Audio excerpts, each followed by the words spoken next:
Assalamualaikum warahmatullahi wabarakatuh. Akhirnya ketemu lagi dengan saya. Semester kemarin kita ketemu ya, sekarang ketemu lagi. Udah nggak usah kenalan ya. Kenalan dengan mata kuliahnya aja. Kali ini semester ini saya hadir dengan mata kuliah Kapita Selekta. Kapita Selekta Konseling. Kapita Selekta ini sebenarnya apa sih? Kapita Selekta itu sebenarnya Kapita Selekta sendiri artinya adalah bunga rampai. Bunga rampai itu kayak bukan kumpulan ya, tetapi biasanya membicarakan tentang hal-hal yang penting dalam sebuah topik atau satu bidang. Kayak misalnya kayak kita nanti misalnya Kapita Selekta in Counseling, maka yang dibahas adalah hal-hal yang penting di dalam konseling itu sendiri. Misalnya materi apa saja semester ini. Ada yang kakak kelas ikut lagi semester ini ngulang. Nanti mungkin akan kelihatan bahwa materi yang disajikan dalam semester ini mengalami perubahan daripada yang semester setahun yang lalu pada mata kuliah yang sama. Kenapa? Saya melihat ada beberapa tren terbaru yang ada baiknya kita sampaikan dalam materi ini. Seperti misalnya bagaimana sih dalam kondisi pandemi ini tetap orang bisa konseling. Kemudian ternyata ada beberapa kan sudah muncul aplikasi-aplikasi untuk layanan-layanan konseling. Kemudian muncul juga apakah mungkin untuk konseling itu secara daring. Bisa nggak sih kita secara online dengan klien berhadapan seperti ini misalnya. Apakah kalau kita tidak berjumpa berhadapan secara fisik, apakah konseling itu tetap bisa dilaksanakan dan apakah hasilnya optimal, apakah nantinya semaksimal kalau berhadapan, ataukah sebetulnya seurgen itukah orang itu harus face to face untuk pergi konseling. Nah, itu salah satu materi yang saya kira sangat penting untuk kita hadirkan dalam mata kuliah Kapita Selekta Konseling, karena ya saya berharap materi yang disajikan di dalam mata kuliah ini nantinya memperkuat pondasi-pondasi yang sudah dipancangkan dalam pembelajaran konseling kita, termasuk nantinya sampai ke ranah prakteknya. Jadi bukan praktek konseling, bukan, tapi praktek secara umum. Apakah nanti kalau saya jadi konselor, saya bisa nggak sih membuka layanan konseling secara online misalnya? Apakah itu mungkin dan bagaimana caranya? Kenapa bisa dan kenapa tidak?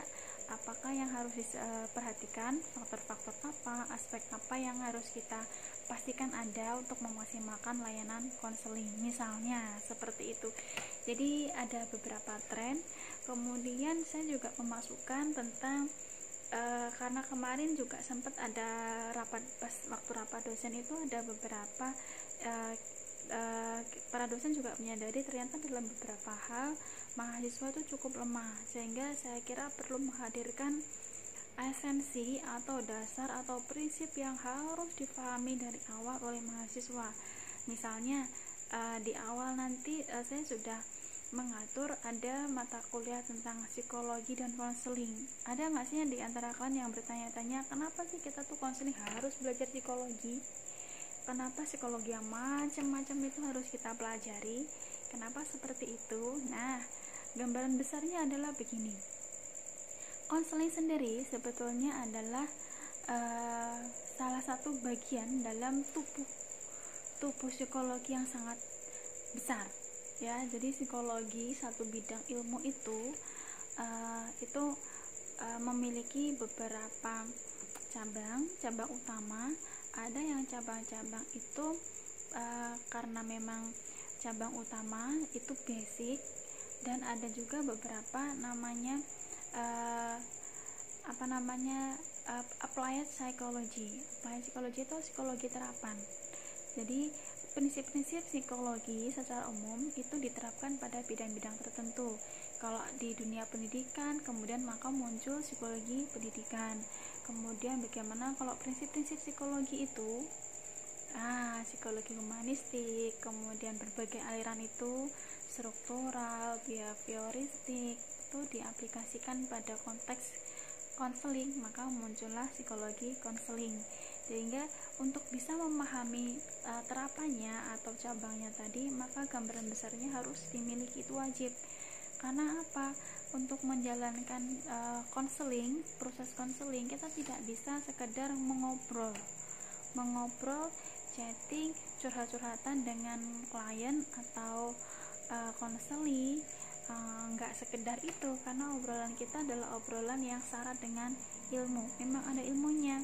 Ketika si konseli itu mengatakan, saya orangnya introvert mbak, saya orangnya sanguinis mas, nah itu kita sebagai konselor mestinya memahami sanguinis itu bahasan seperti apa ya, karakter yang seperti apa ya, kemudian itu tipe kepribadian yang bagaimana ya, itu masuk ke cabang yang mana dalam psikologi, dipelajari yang mana misalnya, itu kita harus paham.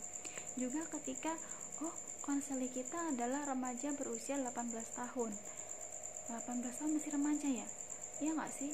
Ya coba buka lagi psikologi perkembangannya, remaja tuh usianya berapa sampai berapa, karakternya seperti apa, mereka tuh menyukai apa, mereka tidak suka apa, mereka kesulitan dalam hal apa, dan seterusnya.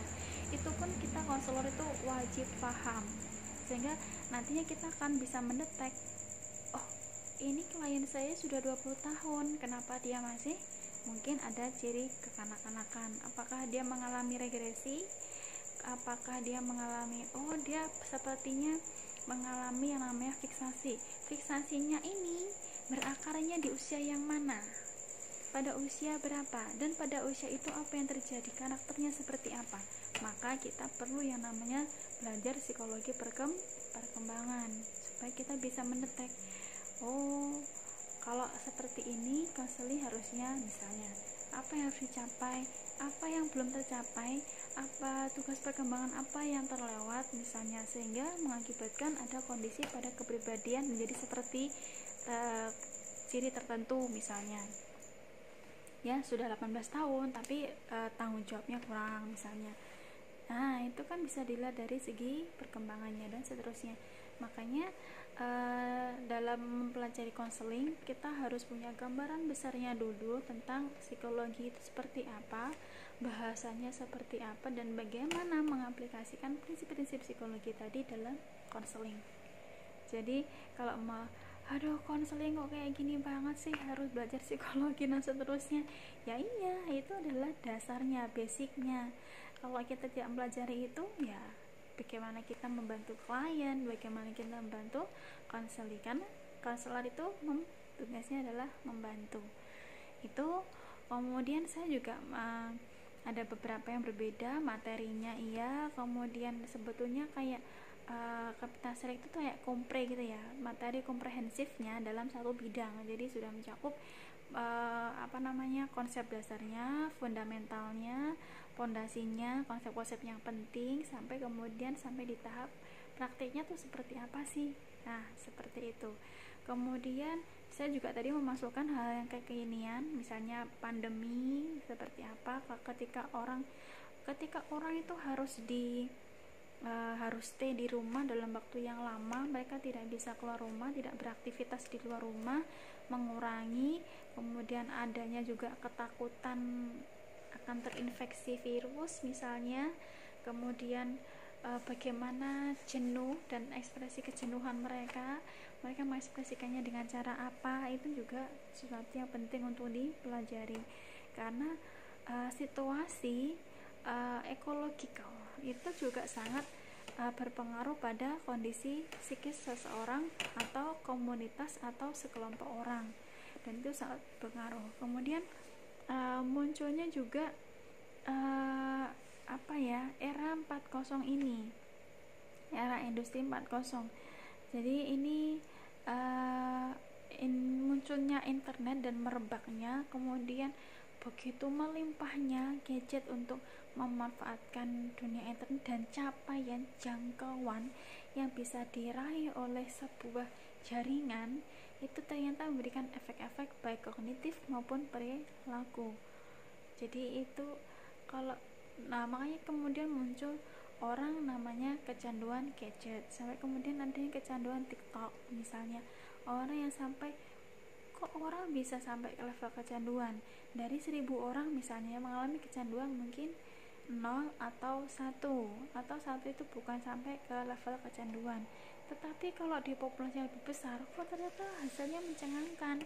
Banyak kasus-kasus misalnya yang itu karena ketagihan menggunakan gadgetnya, ketagihan untuk selalu online. Kemudian mungkin juga ada perilaku-perilaku online lain yang mempengaruhi secara emosi. Misalnya karena mengakses aplikasi tertentu atau chatting tertentu sehingga orang merasa lebih hopeless. Mungkin ada muncul kecemasan yang lebih berlebih, atau mungkin ada perasaan insecure misalnya. Jadi kondisi era industri 4.0 pun itu juga memberikan pengaruh-pengaruh yang secara psikis. Mungkin juga ada yang mengalami gegar internet, gegar teknologi misalnya, di mana orang begitu kaget, begitu shock sehingga sangat sulit untuk menerima perkembangan teknologi yang sangat cepat, kesulitan untuk mengikuti sehingga merasa sangat tertinggal, merasa tidak berguna. Kemudian beberapa fungsinya juga tidak bisa berjalan dengan baik.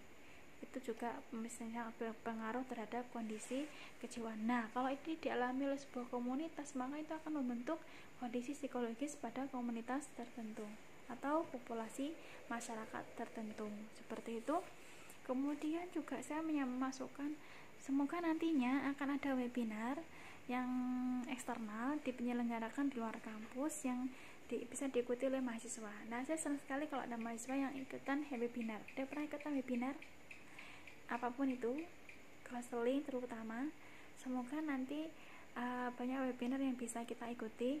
Nanti kalau webinar itu kan ada eksternal, dan ini kita tidak bisa menjamin webinar itu akan muncul pada bulan kesekian. Jadi mungkin kalau ada webinar dan saya rekom, nanti switch ya pertemuannya. Jadi harusnya pertemuan kesekian materinya apa, di switch dengan webinar kayak gitu. Kemudian tugas, saya nggak ngasih tugas banyak-banyak. Kalau komponen penilaian kan ya so-so aja ya, itu aja dari semester pertama. Ada ujian, ada kehadiran, ada tugas. Nah, untuk komponen nilai tugas itu ada tugasnya satu aja, tapi nanti mungkin kalau ada webinar gitu bikin laporan, itu aja sih. Kemudian kalau tugas yang memang betul-betul dinilai, untuk nilai tugas, komponen nilai tugas itu satu angkatan, 2 kelas A dan B kan yang ngikutin mata kuliah ini, itu membuat entah blog atau fanpage. Sebetulnya kalau blog itu lebih mudah diakses sih, tapi nggak juga ya. Kadang fanpage itu juga mudah untuk diakses. Kalau kita muncul ngetik kata tertentu, kadang kan muncul itu konten yang diposting di Facebook misalnya. Makanya saya minta nanti mahasiswa mengorganisasi secara mandiri, bukan saya mengatur maksudnya, untuk bikin yang namanya fanpage, dan setiap mahasiswa wajib membuat konten untuk diupload di fanpage tadi. Nah, tujuan tugas ini adalah mahasiswa berbagi, sharing, mengedukasi, atau meningkatkan kepedulian siapa? Objeknya adalah remaja. Remaja itu berarti usia SMP SMA ya. Kita spesifikkan ke usia SMP SMA remajanya, dan untuk meningkatkan kesadaran atau kepedulian tentang konseling secara khusus dan kesehatan mental secara umum. Jadi mengedukasi materi-materi yang bisa disampaikan, silahkan bisa dicari sendiri yang sesuai dengan rentang usia tadi, populasi rentang usia tadi. Kalau SMP tuh kira-kira butuh apa, kalau SMA itu mereka kira-kira butuh apa. Nah, dicari tahu nanti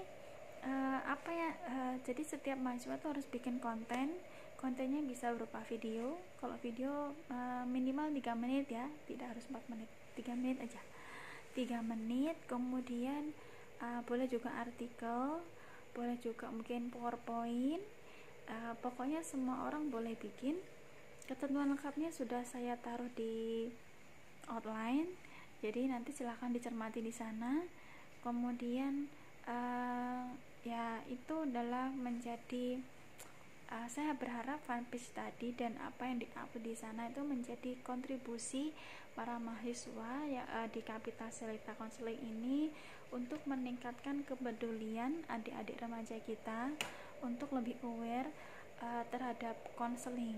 Ya, mereka mungkin sebetulnya butuh konseling ya. Banyak masalah-masalah yang mereka alami itu sebetulnya sangat mungkin dibantu dengan konseling, sehingga menjauhkan mereka dari perilaku-perilaku yang merugikan atau negatif. Kita harap seperti itu. Ini kayak kampanye gitulah ya, kayak kampanye gitu. Dan ini tugasnya untuk satu ya semua mahasiswa yang mengambil mata kuliah ini semester ini. Jadi bikin satu fanpage atau satu blog aja untuk semua mahasiswa, semuanya harus upload di situ. Gitu ya. Tidak ada tugas bikin video, cukup bikin itu aja. Kemudian nanti mungkin kalau ikut webinar harus ada laporan dong ya, laporan webinarnya. Kemudian ya saya kira itu. Kalau nanti ada observasi, laporan observasinya yang saya minta. Itu dulu yang bisa saya sampaikan sebagai pengantar awal Kapital Selekta. Saya berharap dengan Kapital Selekta Konseling ini mahasiswa mempunyai gambaran mulai dari akarnya konseling sampai bagaimana konseling itu diaplikasikan. Ya, saya berharap mahasiswa menikmati mata kuliah ini.